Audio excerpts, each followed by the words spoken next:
Good evening guys. Nandito nga pala ako sa park. At ayan, may naglalakad. Usually, ang mga locals dito is nagwo-walk sila every night.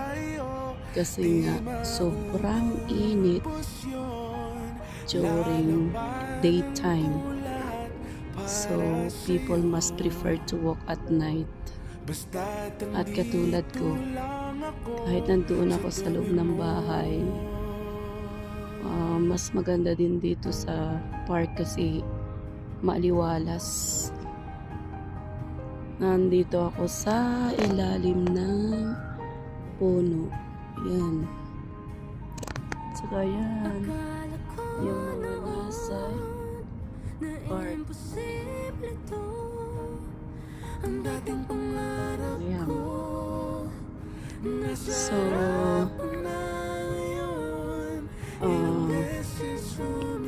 kung safe ba dito? Yes. Safe dito lalo't na sa public places ka.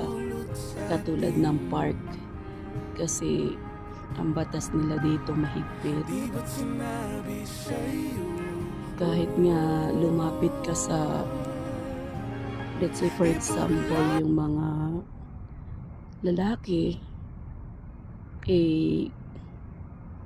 bawal silang lumapit sa mga babae.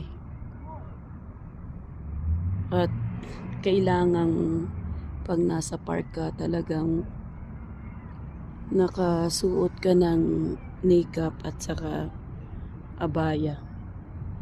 Kasi nga para respetuhin ka ng mga tao. Kasi minsan ang mga tao is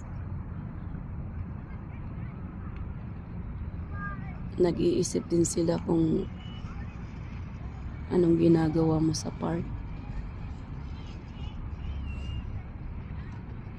So hindi maiwasan talaga na kailangan na mag-relax ka muna sa park. So ito lang yung libangan dito. Usually kailangang ilibang mo ang sarili kahit sa gabi. Malapit nga pala ako sa